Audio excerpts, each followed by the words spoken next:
हमारे घर वाली थोड़ी भगवती देवी थोड़ी उग्र स्वभाव थी।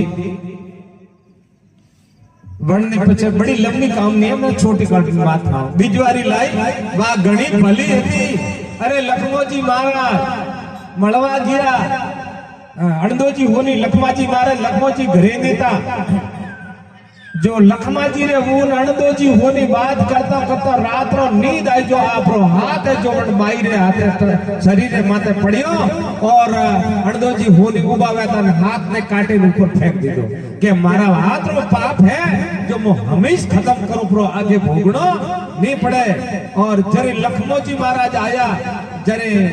मन में रोवा लागा के मारे गुरु भाई आवे रह्यो है और मोनो हदे बेई हाथ थी मळतो तो और मारा आरा करम आज मारे एक हाथ थी मु मारा भाई ने नमस्कार स्वीकार को बाल बड़े करुणा खिली और जीव हाथ पसारे जीव ने अणदाजी होली